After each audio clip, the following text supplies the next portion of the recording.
Hey, Michelle Cedarberg here. Do you ever feel like your brain is constantly juggling a million tabs, just like your web browser?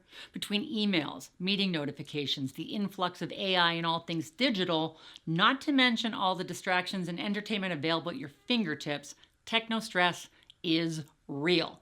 It's why I've developed a presentation called Future-Proofing Productivity to share ideas and information to help you better understand the balance between technology and personal wellness so you can minimize stress and drive productivity in the future of work. And I'm sharing some of the highlights here with a deeper dive on my blog. Did you know that digital distractions cost U.S. businesses up to $650 billion a year? That's a lot of lost efficiency and productivity that you know Canadian businesses are experiencing too. And for individual employees, the numbers are just as shocking. In a survey by Dropbox in The Economist, it was found that workers lose 581 hours per year to digital distractions. That's over 28% of their time. Employees working 8-hour days may get interrupted more than 160 times per week by workplace tools alone and lose up to 2.1 hours per day to distractions. And did you know it takes an average of 23 minutes to refocus after every interruption? 23 minutes! That's why you often feel exhausted after a long workday, even if you didn't actually get through that to-do list. It's not just the distractions either, it's digital overwhelm. With AI and new tech entering the workplace at lightning speed, employees are struggling to keep up.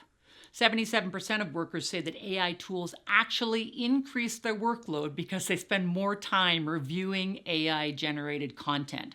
Speaking from personal experience, that is a rabbit hole that is hard to get out of.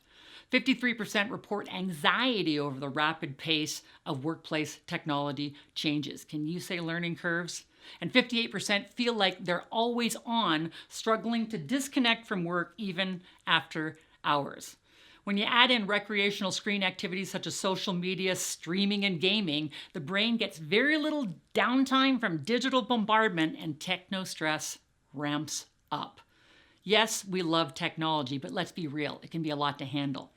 When digital overwhelm kicks in, your body and brain go into overdrive.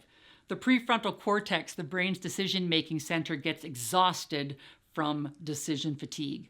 The constant flow of notifications overloads the dopamine system, making it harder to focus.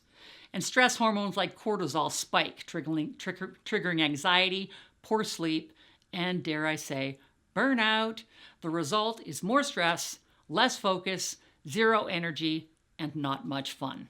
Sound familiar? But AI and tech aren't all bad. When used right, they can actually make work easier. 90% of workers say AI saves them time by automating repetitive tasks. 81% believe AI improves their performance, letting them focus on high-value work. And AI is projected to add $15.7 trillion to the global economy by 2035, showing that tech isn't going anywhere. So instead of letting technology overwhelm us, let's learn to use it smarter. Here are 3 strategies and a bunch of ideas around them to minimize digital overwhelm. Number 1, set digital boundaries. And that means turning off non-essential notifications, time blocking to check emails only at specific times. I'm working hard on that one. It's a tough one. For deep work sessions, use the do not disturb mode on your devices and double down with a sign on your office door. Clearly communicate your availability to your colleagues to set expectations about response times and then stick to them. Number 2, take tech-free breaks. Use the Pomodoro technique. Set a timer for 25-minute work sprint, take a 5-minute break, repeat 4 times, then take a longer break. Now, even if you only do one cycle of 25 minutes of focus, it can be very helpful. Designate no tech zones like mealtime or the first hour of your day. On the weekend, take an afternoon off, all things digital. And that one is actually easier to do than you think, so give it a try. Engage in offline activities like reading a book with pages you actually have to turn, journaling, meditating, which is my new favorite, or exercising. And number 3, streamline your digital life. Declutter your digital tools. There's so much available, so limit yourself. Regularly unsubscribe from emails, mute irrelevant group chats, delete unnecessary apps. Use AI wisely to automate work without overwhelming yourself. And if you're doing research with it, set a timer so you stick to a certain time limit. Stick to essential tools that actually boost productivity. Pick one platform for communication, pick one for project management, one for scheduling, one for note-taking. More on this in a future blog. And don't be afraid to go analog every now and then. Pen and paper, anyone? Now, at the end of the day, digital distractions and AI aren't the problem. How we use them is. The key is to, number one, set boundaries. 2, use technology mindfully. And 3, make sure you are in control of how you show up in the digital space. You've got to listen to your body and mind. When overwhelm kicks in, try out these tips to take back your focus and let technology work for you, not against you. Interested in learning more about my future-proofing productivity keynote? Let's talk.